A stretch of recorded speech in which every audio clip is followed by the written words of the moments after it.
make a time. I thought I had to have Call me the Joker, call me the fool. When she calls, I always seem to lose my cool.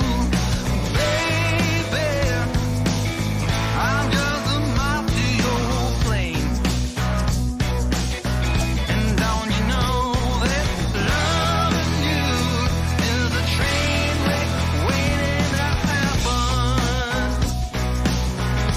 Don't you know that loving you is a train wreck waiting to happen?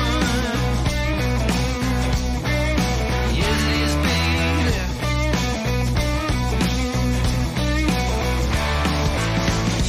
Got no class or attributes. Don't know if I'm talking about me or you, baby. No one gets me like you do. If you're watching the recorded version, let's get about 5 minutes from You there. is a train wreck waiting to happen. Don't you know that loving you is a train wreck waiting to happen? Don't you know, babe, loving you is a train wreck waiting to happen?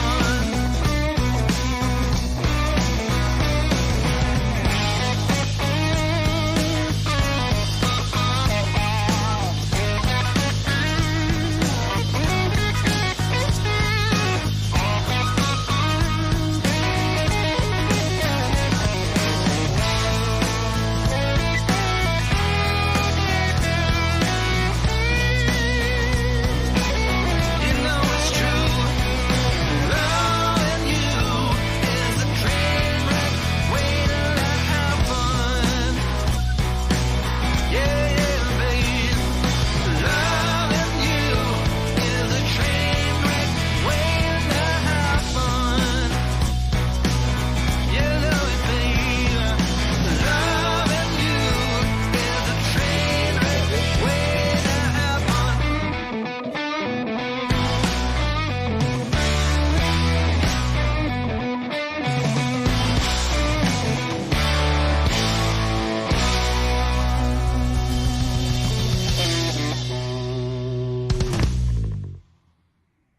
All right. Well, let's get to the next one. There we go. All right, just waiting for people to join the live stream here because no one has joined yet.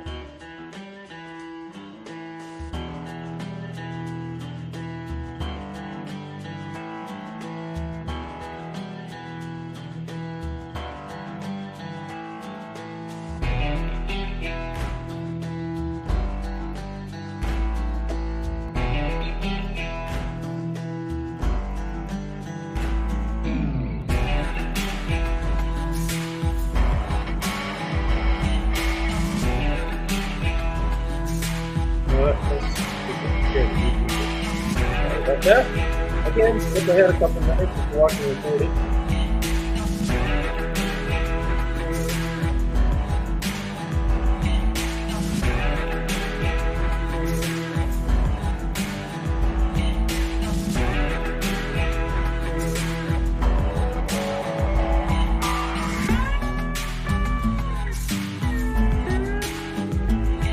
Hello, Cheryl Asper. Just sharing the link to Friends and Family on Facebook. Majority of my audience.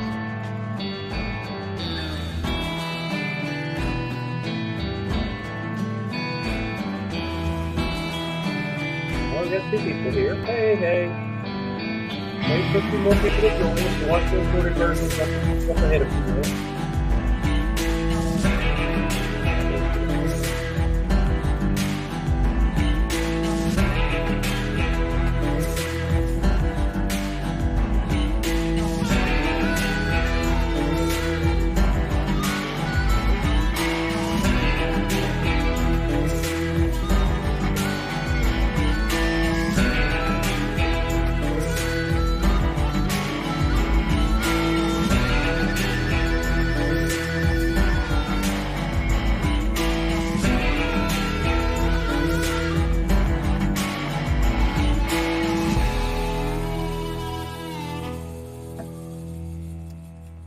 I'll put one more song on. Sorry about that. I'm still sharing.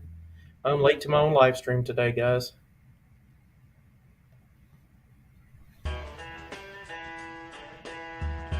Oh, let me jump over there. Change that. Hello, hello.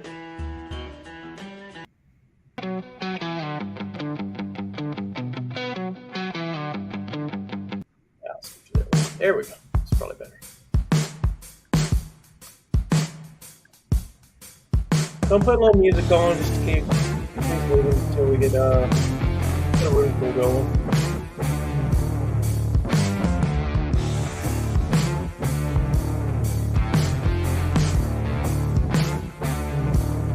All right. Share.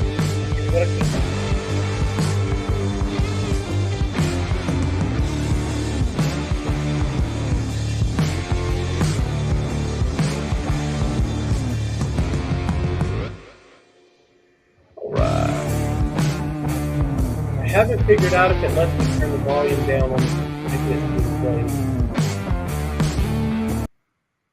It doesn't seem to let me do that. All right, so here we are. This week I'm stuck in a hotel. I've been putting out videos anyway. I've got tons of pre-recorded content that just needed editing. So that's what I've been working on. Working out of town, out of town. Because, I mean, where I work at typically is already out of town. But where I'm working at currently is even further removed because I don't have access to my project vehicles and my regular video editing computer and stuff like that. Hey, we got a couple people's here. D. Wilk 94. We got Mandy. We got Matthew. We got Cheryl Alastra. But thank you everybody for coming. And I'm sure some more people will show up as this live stream goes along. Let me change the banner here or just turn it off. All right. So what I've been working on is a couple videos. I put out a video, finished it last night. It went live today around lunchtime. It's a video on how to set up and use a electric chainsaw sharpener. Pretty good handy information if you're happen to be needing to sharpen a lot of chainsaw chains. So that's actually what we had at the time. We were actually working on using an Alaskan mill or a chainsaw mill to cut up logs into planks. Planks get planed down into some form of lumber, and these were getting cut up and used as a trophy for a barbecue competition as a fundraiser. But those turned into some beautiful wood. I wish we could have kept one or two pieces just as samples. But anyway, we got plenty more of that stuff laying around the yard that we can cut up. It is a lot of work. If you've seen that video, I think it's about a 25-minute video roughly of us planing that or cutting that wood down. I even planed it on the video. And that pretty good, a very long video, but it's pretty good video. A lot of editing went into that to get it down to there. That's Dylan. I know who that is. Hey, Dilly, how you doing, brother? So yeah, we did a lot of that. The video today, the one video that went live today is sharpening the chainsaw chain, which we had to do several iterations of sharpening that chainsaw chain, and then we went back and sharpened some of the other chainsaw chains because you can resharpen them. So we got a good deal on some a couple of years ago around I think it was right after Christmas. They had the Black Friday specials, and can't remember what the price was, but they were selling the chainsaw chain and the bar for less than half the price of just the chain by itself. I think we stacked up and bought 3 or 4 or 5 of those things. And now I have a stack of those chainsaw chains, which in that video I showed a few of them, and I found several more that I'd misplaced and didn't have handy when I was sharpening. Get another square body so Casey doesn't go crazy. Well, yeah, Mandy's saying they were about $18 a piece, and it is pretty reasonable price for the chains and the chainsaw bar. We did pretty good there. And we have figured out, though, even sharpening those chains doesn't make them sharp enough for the electric chainsaw. That thing has to have just a brand new chain every time we put a chain on it. but we have put many of those chains on the electric chainsaw, the Ego, I think it was the brand, and so that chainsaw works really well as long as it's got a fresh chain on it. And after that, you sharpen them and you can put them on the gas powered chainsaw whenever you happen to be using it. Our gas powered chainsaw has set for quite some time prior to us using the goodness. We used it as a Alaskan mill last time we used it, so it's set aside until we went back and did some more milling with it. But that, yeah, it turned out okay. We did a good job with that. We did need to sharpen the chain. We didn't probably needed to sharpen it beforehand. We immediately got into some screws, tore up the chain, had to sharpen it, got it working somewhat. Couple cuts later, I decided to sharpen the chain again, and we finally got it working right. So it looks like we got about four people in the live stream right now. Yes, we plan to be doing some sort of bench, and the bench will be made out of California redwood, which is a protected species of wood right now. You can't go cut a redwood down unless you work for the Forestry Service and they have a good reason to remove one of those trees. This is old wood that was harvested back when it was still legal to harvest that wood. And Mandy found some while we were in, of all places, Roswell, New Mexico. There was a local place that sold planks of wood.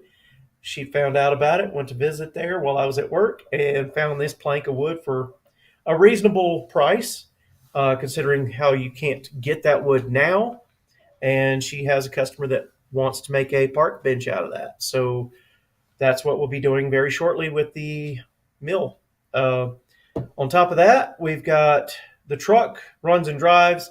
I've been meaning to do a live stream while I was driving the truck. Had some electrical issues. Couldn't get the trucks to start for a couple days.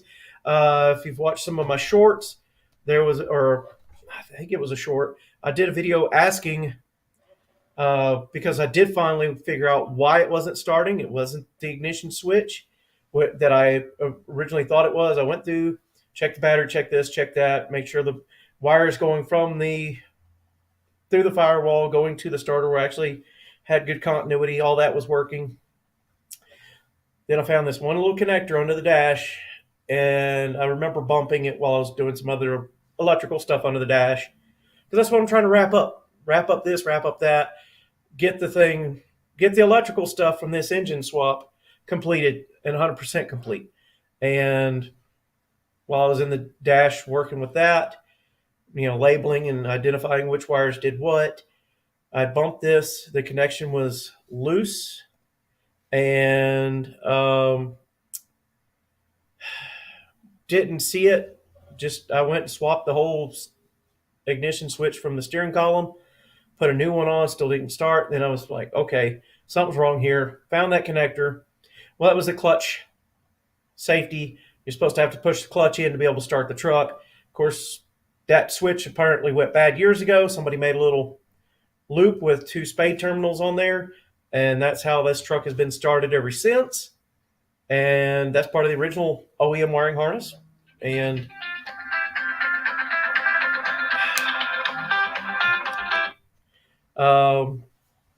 so anyway, that connection was loose. The wire had come out completely out of that side of the terminal. I put it back on, turned it turned over fine. So I've cut those wires loose, spliced them together with a permanent hard splice that's heat shrink and watertight, and have managed to get that to where the truck starts and runs. I've also been working on the taillights. For some reason, some of the taillights quit working. I remember I did have the cab completely off the chassis, so some of that wiring got disconnected. When I reconnected it, something's just not right. Also, I think most of it has to do with I still have to wire the brake light switch back up. And while I do that, I also have to run wires from there to the trailer brakes. The trailer brake unit has to get signal from there as well. And somewhere I got to just figure out what the wiring needs to be and get that done. But once I got the truck to start, I was happy that that was working. For some reason, I think those wires, the power has to go into that system to get the blinkers to work for the rear. The front blinkers work just fine. Rear blinkers aren't working at all. So, and those, each wire gets power from the cab all the way to the back. And so I'm thinking because I don't have that brake light switch wired in, we're not getting power to those rear taillights slash brake lights. So that being said, that's what's going on with that truck. After that, we have to get some sort of dash up and running in there. Right now, I've just plugged in a pigtail from the 2001 to 2003 Chevy donor truck that we have another donor truck that has a 8.1 Allison in it, and that just happened to use the same ECU, same style of ECU as the 8.1s and all the LSX motors. So those are fun.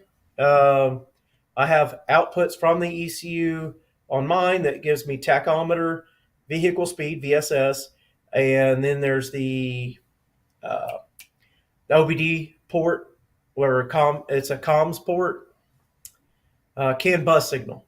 So that CAN bus signal, I'm running it to the digital dash. I'm not getting anything other than the tachometer, vehicle speed, and then I got an extra wire that I did get powered up recently that actually turns the it gives it signal for power. I had the signal going in, but I wasn't giving it power. So the message center now works on that dash. The problem with that dash is it doesn't fit the steel part of the dash below my dash pad, and I'm not wanting to cut up my dash to put that in. I've looked into several options. I think I mentioned this on last week's live stream as well, or the previous live stream, not last week's because I didn't do one last week. But the digital dash, there's a couple of them I'm looking at. There's, of course, the Dakota Digital. Then there's a Vintage Works of some sort. And I did go back and reread their instructions. And that actually seems the most reasonable price-wise. I just have to run a individual thermal water temperature gauge and oil pressure gauge. Once I run those, everything else will get a signal from either the ECU or like the vehicle speed. That their speedometer is pretty universal to get vehicle speed off of all sorts of devices. Whether you have an old school transmission that has a manual spinning speedometer, they have an adapter that you could buy, plugs into that. There's all sorts of ways it can get vehicle speed. And in my case, I already have a vehicle speed signal coming from my ECU. And the same with tachometer. Their tachometer is pretty universal. They get dip switches in the back. You can change the settings and be able to work it from there. The other option is it's a touch screen. They have a breakout box that you buy that communicates with whatever you're getting your signals from, and as well as if your vehicle doesn't have, or ECU doesn't have those outputs, you could give it individual signals like the oil pressure, water temperature, and things like that, and it'll take those signals, compile it into something, and put it up on your digital dash. And those are very customizable. You could put, because it's just one big touch screen, kind of like a computer monitor, and you could put gauges wherever you want. And they have different software packages where you could, customize that or do that on your own computer, customize where you want those gauges and what the colors and all that stuff. They give you that with their system. And that's about the same price as the Vintage Works, whatever it was. So that's something that's coming in the future once money allows. All right, so the next topic, I think in our last live stream, Matthew and I were joking about, and several of us were, we were joking about possibly cramming the other 8.1 from that other donor truck under the hood of a Toyota, one of the Toyota Hilux trucks I've got. The gray truck it's spoken for. It's already got all of its stuff put together. It's got the double transfer cases. It's got the custom drive shaft that goes with that double transfer cases. It's got the 22R with the propane and turbo. Granted, it needs a new short block, with fresh rings and all that good stuff. And that's the reason that truck hasn't been in any videos recently, other than me just videotaping under the hood and showing off that and the 4Runner. So anyway, that's been the running idea for No Name Nationals. By the way, just got to looking earlier today. There's 99 days between here and No Name Nationals. It's coming quick, so I need to get the truck up and running so I can tow whatever else I'm going to be taking to the No Name Nationals. I just got a Hot Wheels, and that's the next topic.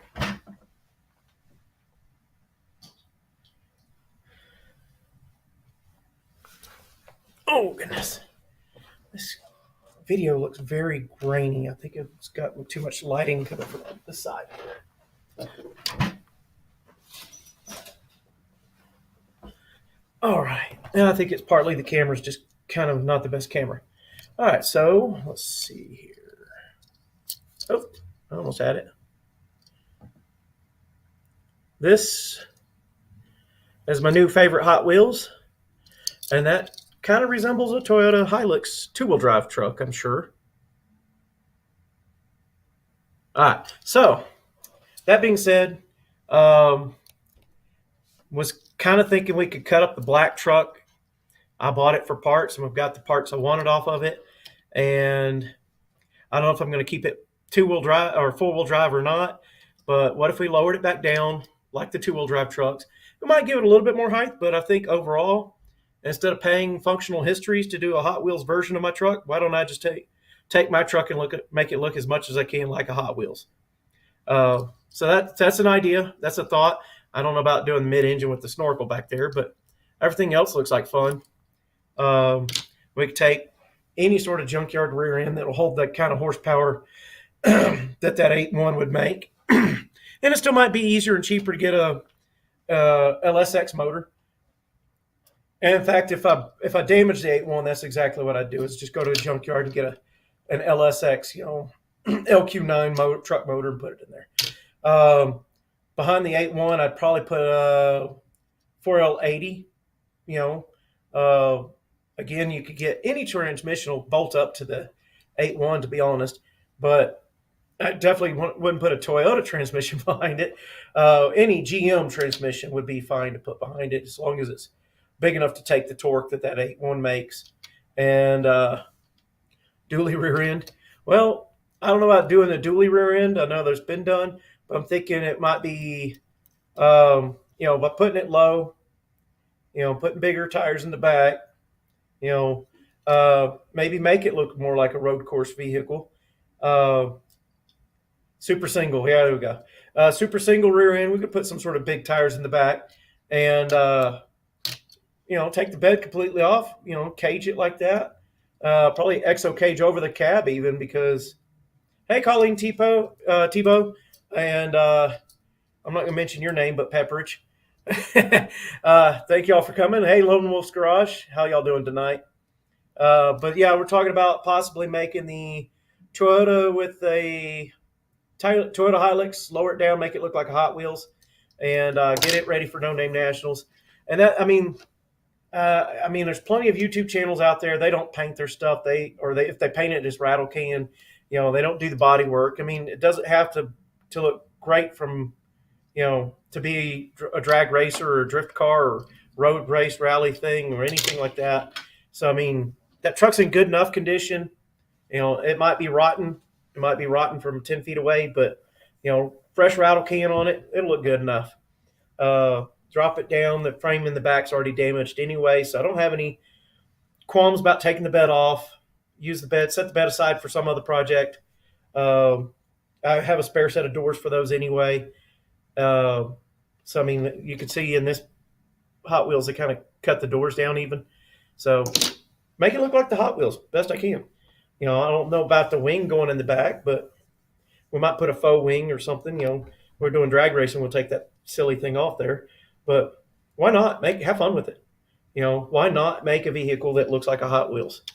So it's a thought, it's an idea. We could do some butchery with some sheet metal to make the ground effects kit that they've got, but time is ticking, and so channel's still moving along. The channel's still growing. We get new subscribers here and there.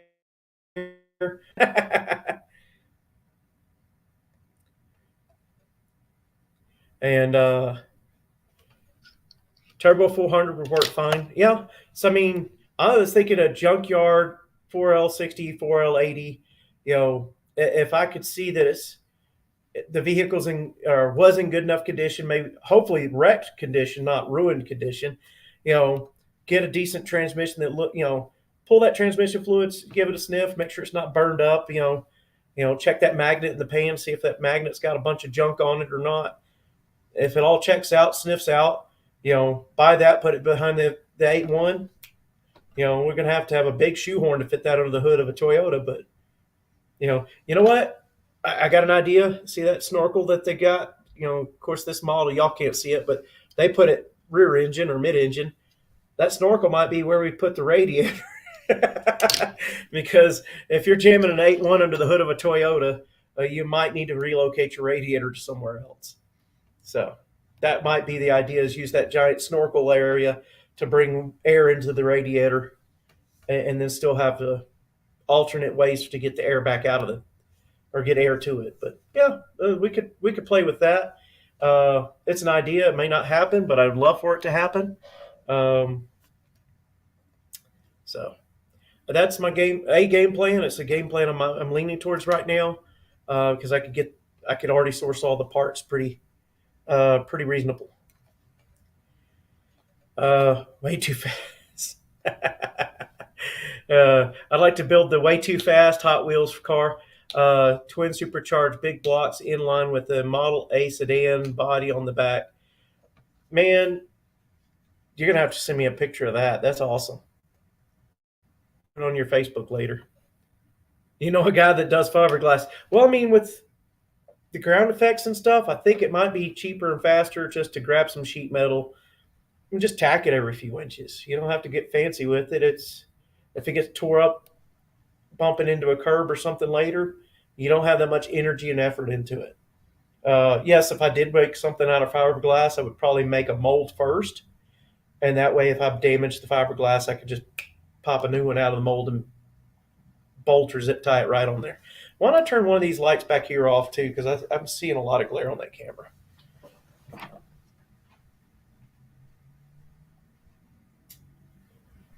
All right.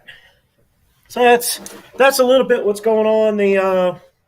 I bought the Hot Wheels, and there's plenty of them on the shelf there.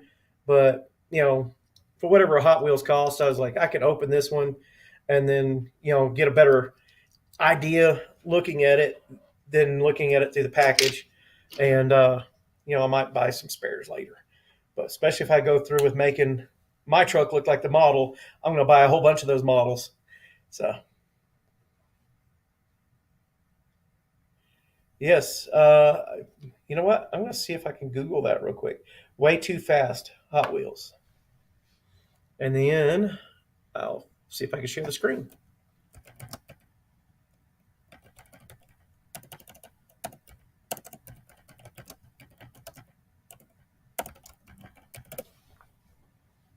I love it. I definitely would want to be. I think I've bought that Hot Wheels model before. Alrighty then. Let's get a full screen. They've got several different paint schemes on there. If I can get it full screen.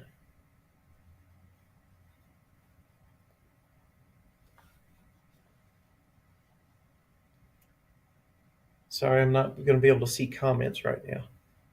Well, all right, that'll work. I guess that'll work.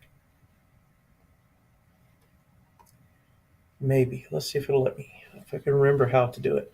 Hey, Ellie Mae. Put one on the dash at the car shows.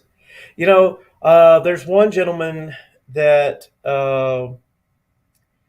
gives out Hot Wheels of all sorts at any event that he goes to, and that kind of gets people's attention. He's a good guy.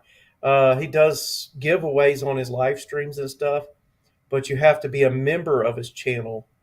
Uh, let's see if it'll let me do this. I'm going to try to share screen.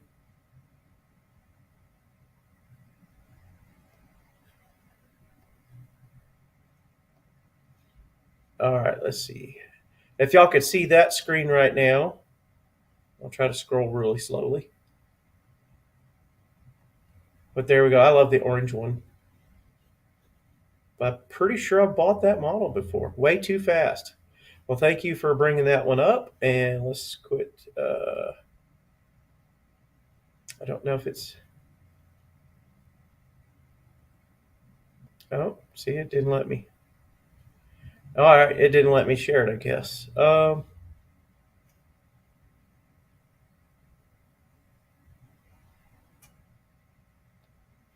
Can y'all still see me now? Have that in several paint.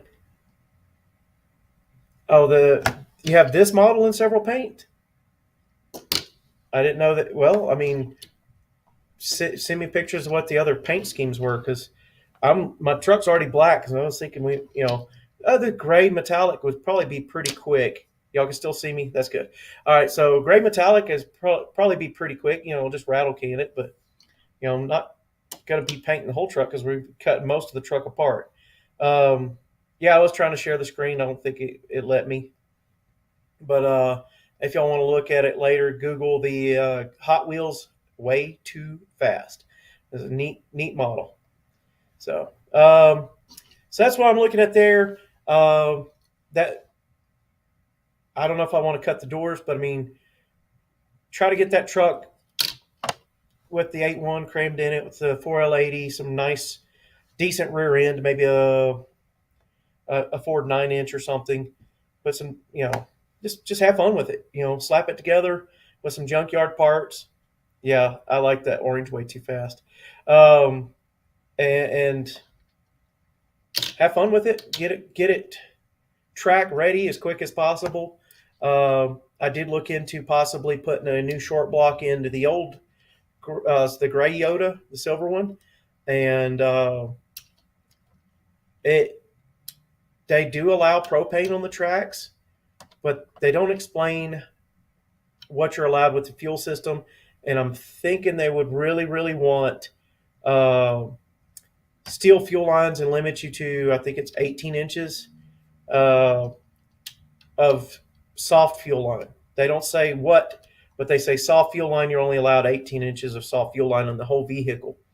So what I'm thinking is I would have to convert all my fuel line on the propane truck to hard line as much as possible, and then thread on, a soft line at the ends, because you do have to have some flexibility for the engine to be able to move and rock and stuff like that.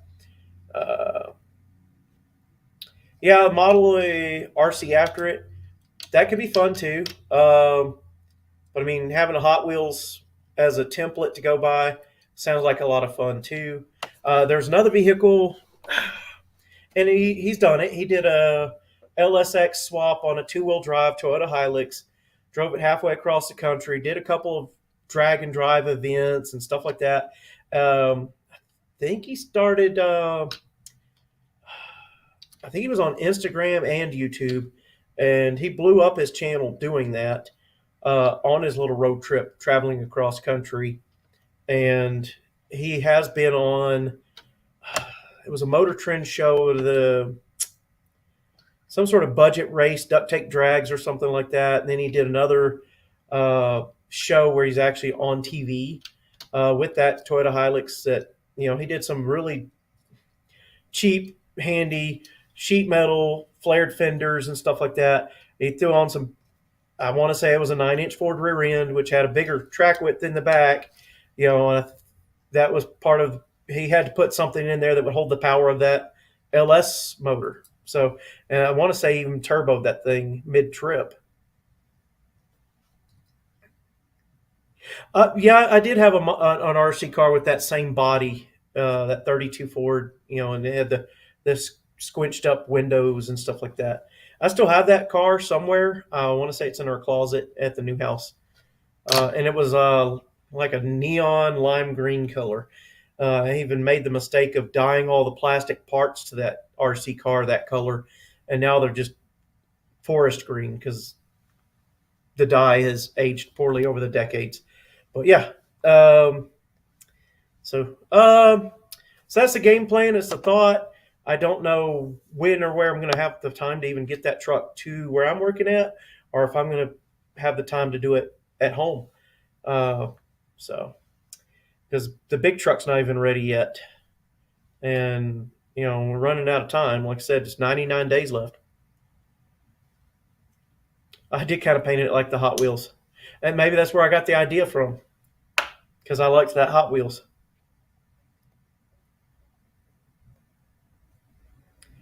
I do remember I even did the checkerboard on the roof of the car, that RC car. Now I'm going to have Mandy find that one and take pictures of it so I can post it on my YouTube channel later. Thank you, everybody, for showing up. We're at 37 minutes into the live stream. I try to keep my live streams to about an hour, and unless we're having a great conversation, we keep going.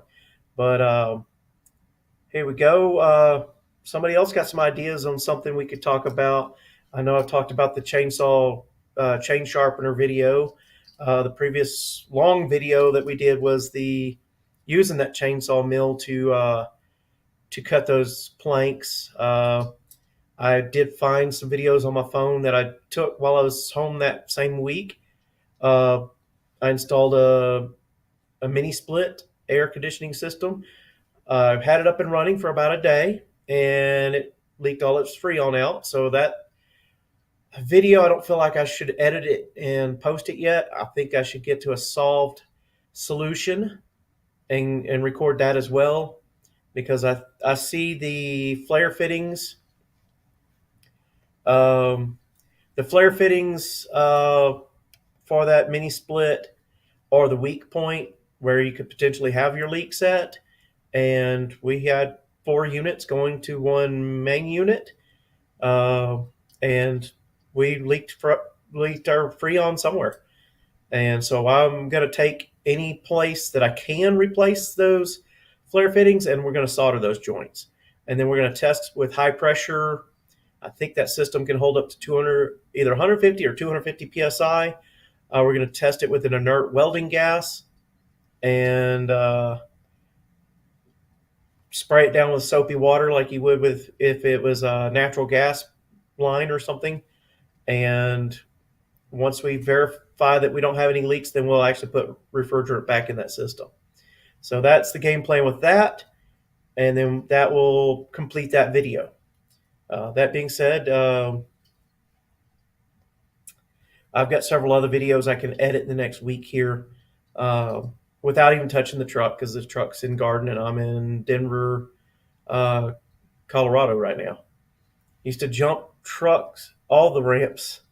With with real Hot Wheels cars. Okay. So, and now you jump your real truck? You put your Hot Wheels logo on Ed's Mustang. All right, so yeah, that looks like fun. What else we got? We got a couple, like I said, a couple more videos to work on, a couple that can come out in the next week or so. Kind of looking at remastering a couple videos that I'm not real happy with them. That I kind of wanted to put some more into them, and I didn't. So I might take those videos and add them to the slideshow, that the car swap meet, because I did the video of the Flathead V8 running. That video did pretty good, and then the slideshow video's done okay. I'm thinking if I had put that video of the Flathead in there and use that as the thumbnail, I think that video would have done better. So I'm going to remaster that video. I'll block YouTube access to the other ones, and then leave that as my main video of the combining the two videos together. So, well, it looks like we had 8 people here for a minute. We're back down to 7. I was going to ask who was lurking, but I had set up Nightbot before, but I don't have Nightbot up and running today. I should have set it up earlier, and I didn't. When is the Mustache Mobile going to be ready, Captain Texas? Well, I don't know. I actually have thought about shooting a new how I style my epic mustache while I'm here at the hotel and have a nice, decent background and a big enough room where I can videotape. So,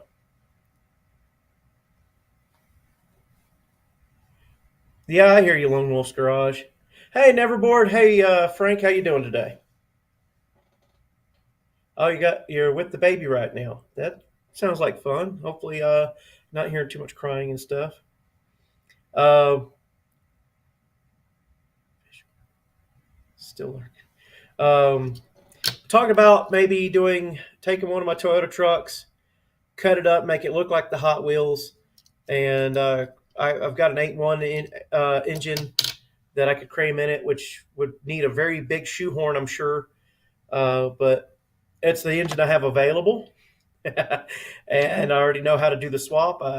I spent enough time doing my previous swap on the yellow truck that I realized what I did wrong. That some things that took more time than they should have, and I know where I would change things this time, and I would definitely do the faster, cheaper solutions quicker, and just go for it. Yeah, it sounds like an interesting project, and the goal would be to get it together in time for No Name Nationals, either this year or maybe next year. But yeah, it's going to be a fun build either way. Looking at a 60s Buick with an old 401 nail head. My goodness, from the 60s. Man, that's going to be fun to find parts for a nail head, I'm sure. I don't know that they were a fantastic horsepower. Well, 325, that sounds like they may have overrated it a little bit, but I don't know if they had great longevity, and I know they definitely didn't have longevity once they went away from leaded gas. But it sounds like a project. Finding the right parts for it would be the biggest challenge, I'm sure. All right, we're at 43 minutes. I'm glad Neverboard Frank jumped in here. Got Eddie and Ellie Mae and Mandy and Matthew, and I don't know who else jumped in, but thank you all for coming. And what other ideas y'all want to talk about real quick? I've done all the talking. Y'all just give me the comments to keep running. I'm going to grab a beer. I'll be right back.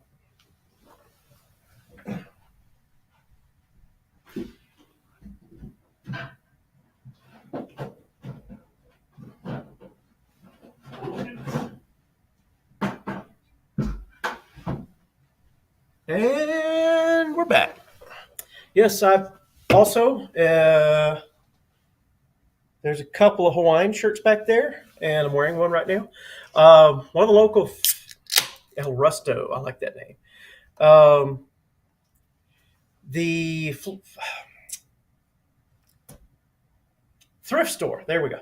Thrift store was right next door to the laundromat the other day when I went to go do laundry, and I walked into the thrift store and walked around a little bit, and I saw some Hawaiian shirts, and I started looking at the tags, and a couple of them were extra large, and a couple of them were 2XL, which is a bit big for me, but Hawaiian shirts are supposed to be big and baggy. So thanks, Frank, for coming by, and thanks for letting me know you're taking off. But yeah, the Hawaiian shirts I found were made in Hawaii, and I immediately knew that was something to grab. So I bought 2 or so, and I think I bought 3 the first time. Got to the register, and things turned out even cheaper than the tags were supposed to be. I think they were $7 a piece, and then one was $9. And I think I paid like 15, $20 for everything. And I was like, and I got to talking with the wife. She's like, hey, did you grab anything for Marcus? I was like, you know what? Let me go see if they have his size. So I went back, found a couple in his size. Unfortunately, neither one of those were made in Hawaii, but they were nice looking Hawaiian shirts. And while I was there, I was like, let me grab the other 2 or 3, grab the other 2 or 3 Hawaiian shirts that were made in Hawaii while I'm here. even though they're 2X's. And I got them back to the hotel and ironed them and stuff. While I was there, the lady, the second cashier, had actually grown up in Hawaii, um, and pointed out to me that the uh, how you tell a good quality Hawaiian shirt from a not quality one is they'll make sure that the pattern of the pocket matches the pattern of the shirt, so you can't see where the pocket is. So I mean, a lot of places will use the same pattern of material, but they don't actually make it match where the pocket was or the pocket's being stitched on. And that was one thing she talked about. And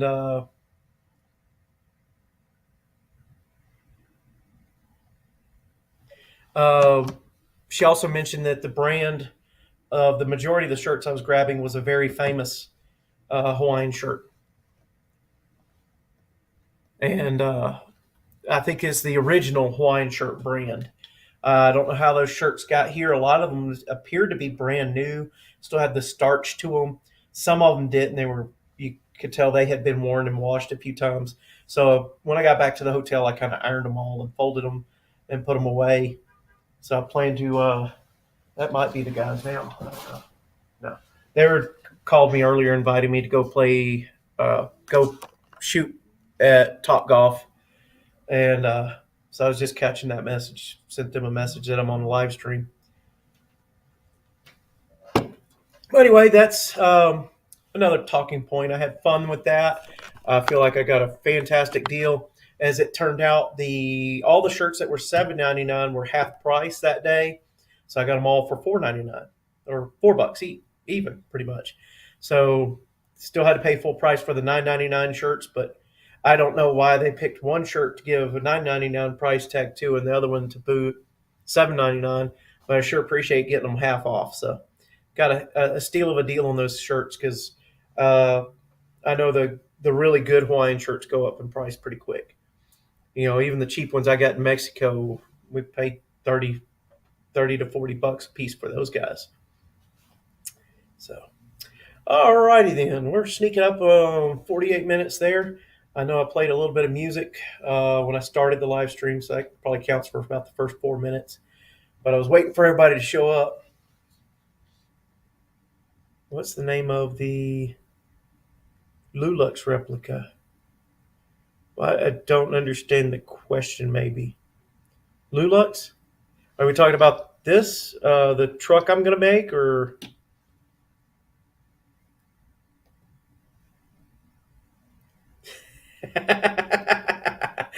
All right. Matthew, what are you saying the name of the Lulux? Oh, that is okay, that's the name of the Hot Wheels. They have that on the package. It says Low Lux, which to me would be a Toyota Hilux, but they lowered it, so they call it a Low Lux. And the body panels to me more resemble a Nissan the hard body or whatever. But I was just probably going to name it the Low Lux and just go with it. I mean, make it look like the daggum Hot Wheels all the way. So, Matthew, if you can find some of the other patterns, or I might just Google it later, of that Toyota Hilux or Hot Wheels Low Lux, and I'll pick my favorite from there, and I will start cutting on that truck the next time I get my hands on it. And I'm going to have to do some trips to the junkyard. I have to source a transmission and a rear axle. And I don't know if we're going to 4-link it or leaf spring it, but the frame is currently broken where the rear leaf spring hanger attaches. Again, I own a welder, and I know a guy that can weld. So might just take it. The bed's got to come off anyway if we're going to do this to it. So, I mean, once the bed's off, we'll start welding that frame back up and we'll have no problem. Oh, and Matthew's saying there's a lot of different color varieties. And, well, he said Merrick owns them. Merrick is my nephew. So, yeah. So that sounds like fun. We'll get those pictures out of Matt later. And we'll figure out what we're going to do with that truck. I think it's a go. We're going to pull the trigger on that as soon as we can because we got to get this thing track ready in a short period of time. That being said, one of my YouTube channels that I watch, what is the name of it? She has her YouTube channel, and she also does several Motor Trend shows. She worked. Man, cannot get it out right now. They like put horns on the hood. No, it's going to be. I want it to look like the. I want it to look like the Hot Wheels. It's initially going to be 2-wheel drive because sourcing a 4-wheel drive front axle to fit that much power it's going to be difficult. And I'd rather just spin the rear tires in some cases. All right, we might paint the giant mustache on the doors or something. Custom headers, Matthew might be right with that. I'm thinking we'll just get some. The 8.1 comes with a manifold, but we might go with some Summit Racing headers and make it fit the truck somehow. I can't see the 8.1 fitting between the frame rails real well as it is, but the frame rails might be so narrow that the headers might fit on the outside of the frame. And then we'll go from there back with pretty large pipes because I think the 8.1 deserves large pipes. Yes. Everything's going to be out of necessity. It's going to be what parts can we source from what to bolt it on, fix it up. It's probably going to need special fuel lines from one end to the other.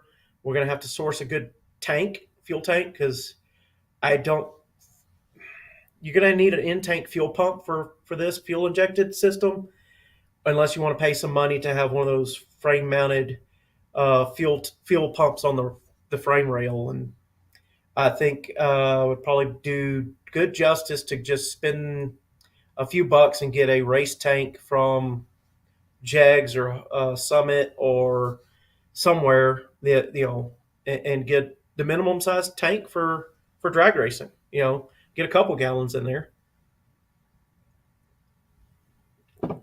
The Unicorn.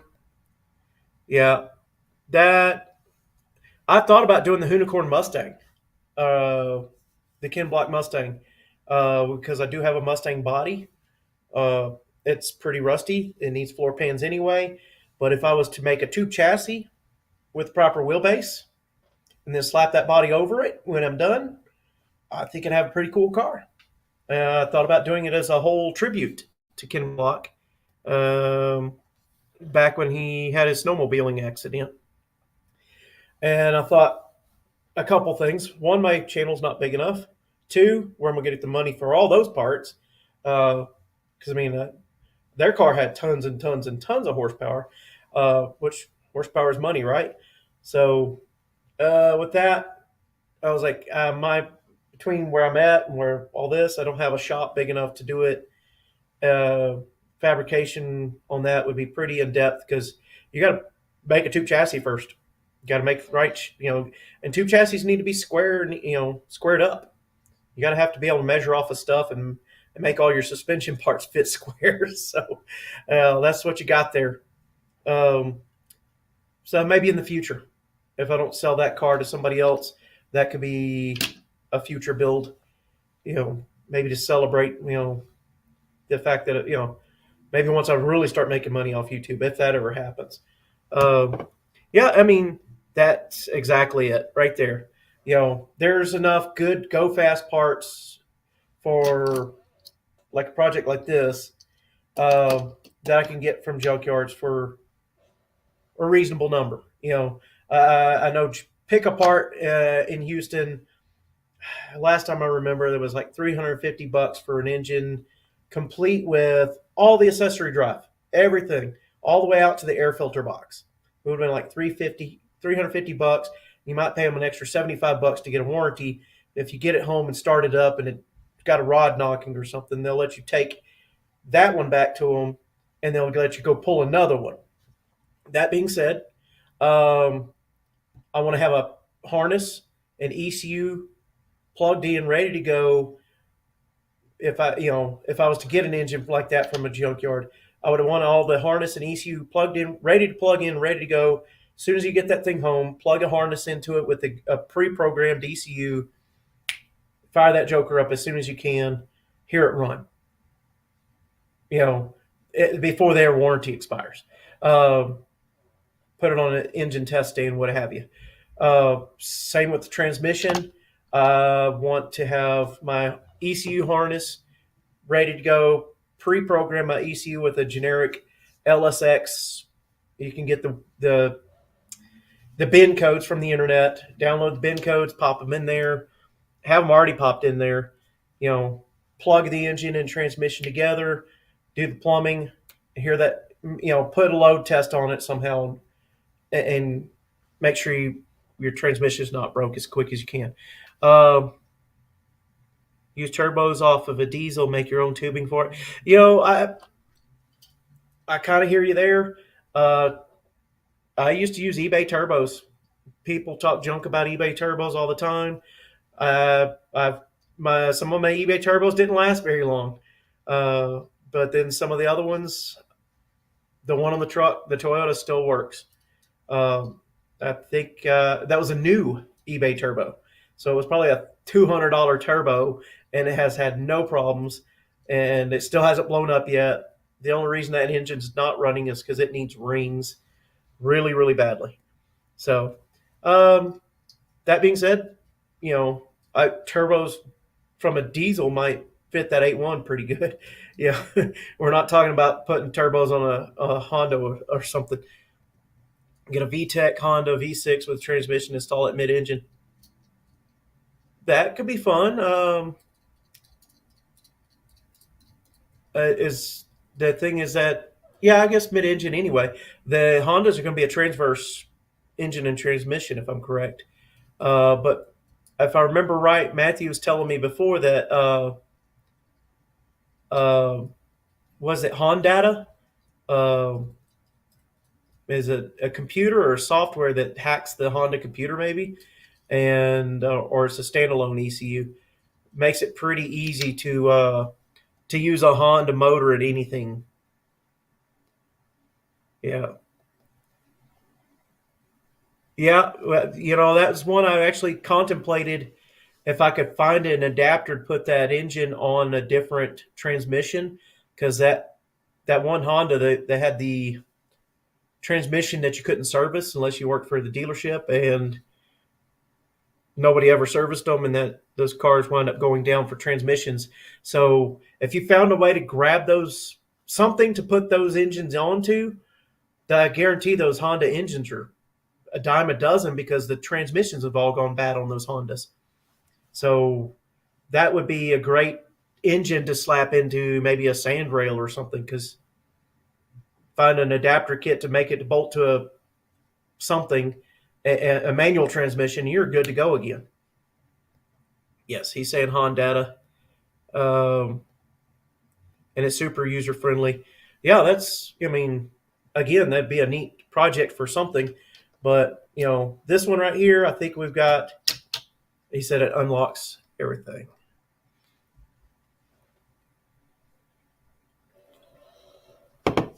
With some other software out there for tuning the LSX motors, one, you have to pay each time you reprogram it. But then there's also online software that's free.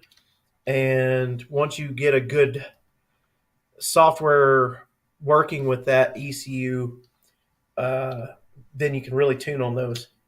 And there's already some generic tunes out there to get you started.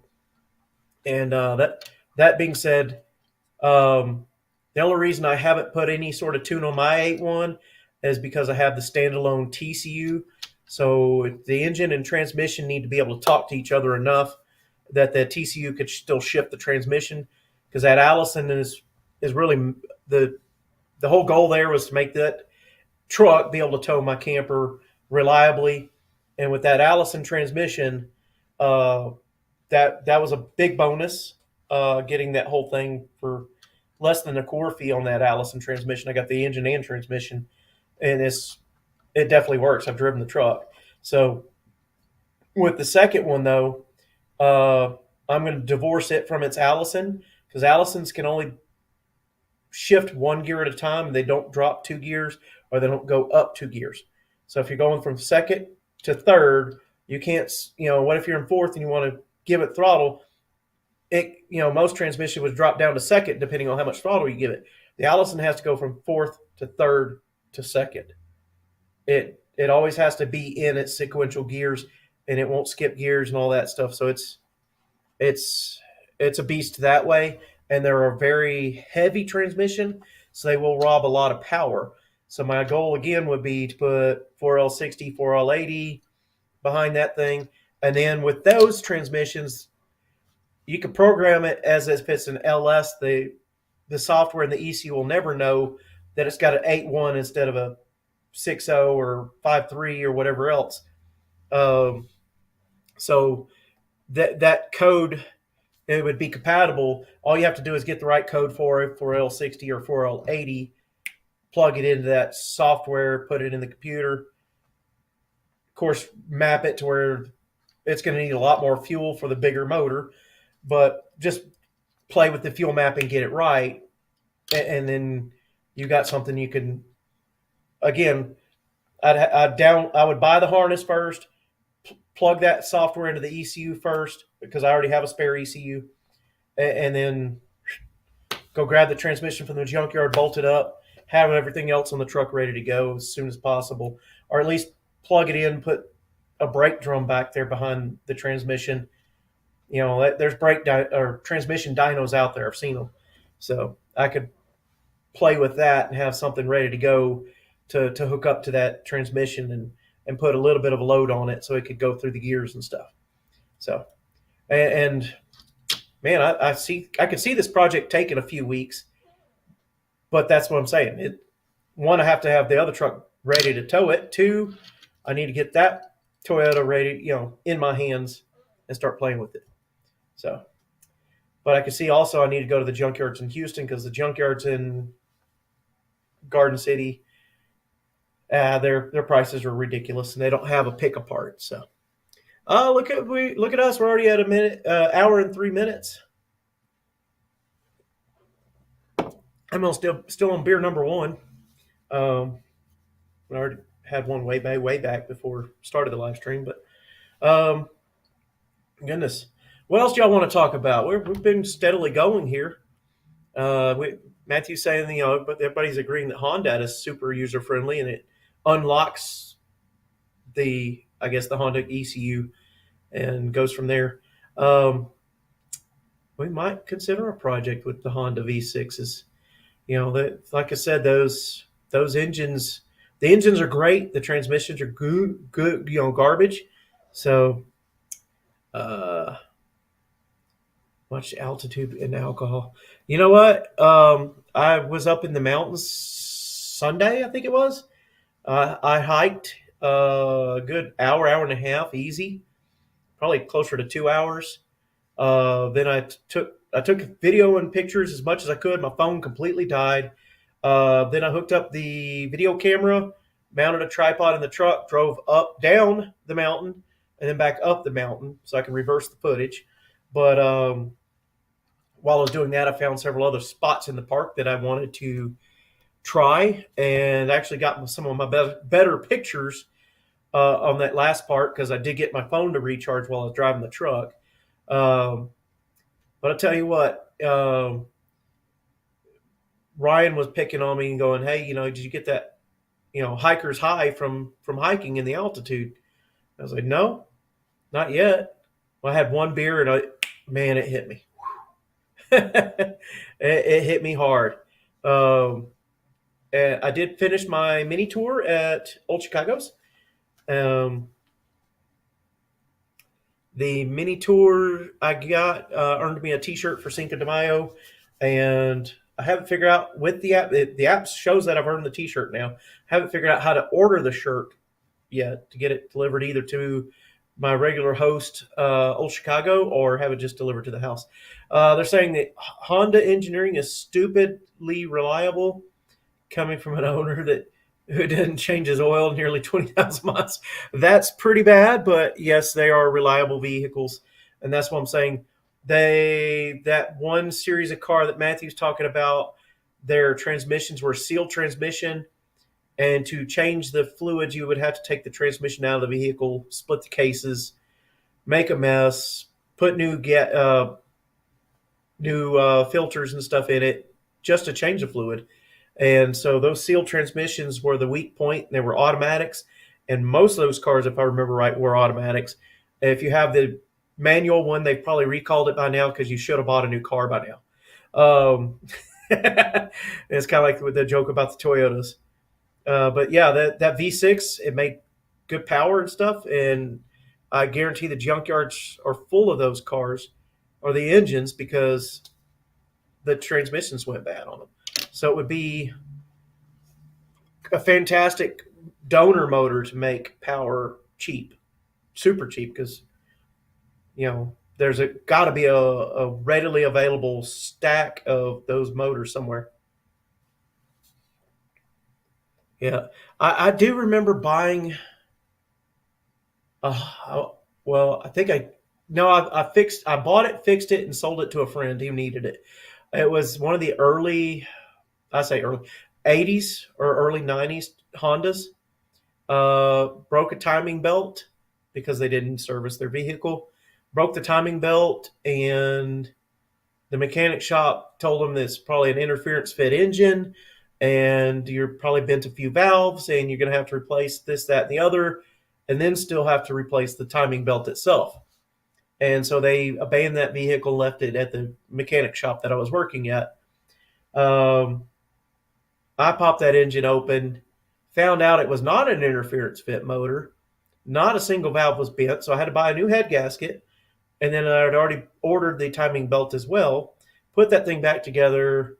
I think I paid like $200-300 for the car and sold it for $600-800. And that was an early one. It was a 4-valve engine, but one of the exhaust valves was actually hidden under kind of like an EGR port. It was a mess. It was a very early design. It was very it was a bad design. Probably that valve probably didn't flow much air for anything. It was kind of had a casting over the valve. I don't know how you put a valve in with a casting over the valve, but clearly you're never going to bend that valve. It's never going to crash into a piston because it's got this casting over it. I think they probably insert the valve with the guide and stuff from the other side. But yeah, I've been talking for an hour. What else y'all want to talk about? Clearly, everybody likes the old Honda engines. I think we lost Mandy.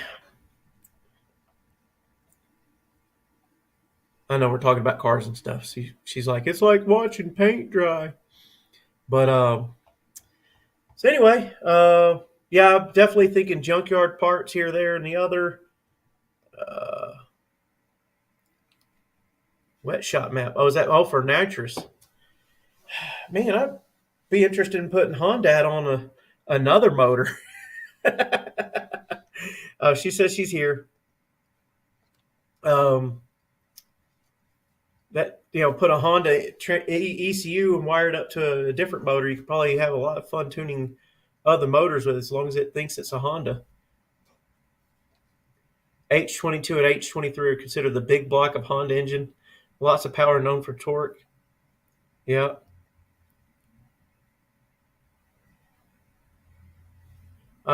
Debating putting a timing chain on the 5.4. If it's due one, do it. You don't want to get to the point where you break one.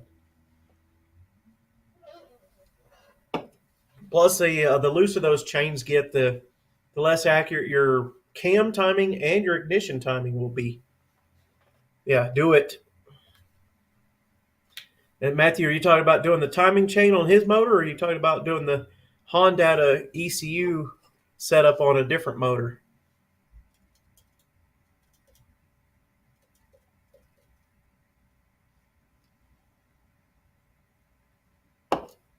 The Honda? Both. Both. All right. Well, hey guys, I'm glad y'all came. It's well past an hour now, and it's consistency. If I keep doing a live stream every week on Tuesdays, eventually people that want to watch will jump in and scared of the Tritons. Well, are you going to be doing the cam timing for him, Lone Wolf?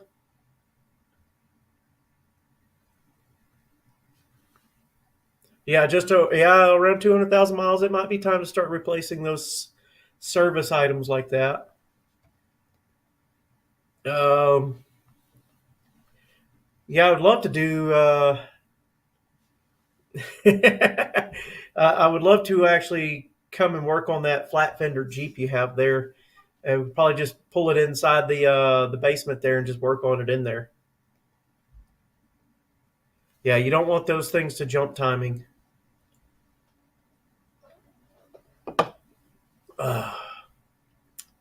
Yeah, nothing good ever happens from letting a vehicle's timing jump. Usually, I got lucky with that Honda I bought. And that was when I was working in a mechanic shop, and they let me come in on Saturday to fix that one, and made good money off that. But do clutch dumps in the ballroom on the flat fender Jeep. You probably tear up some tile off the floor. I remember we shot blank shotgun shells down there in the basement. I think we also shot some blank 308 down there too.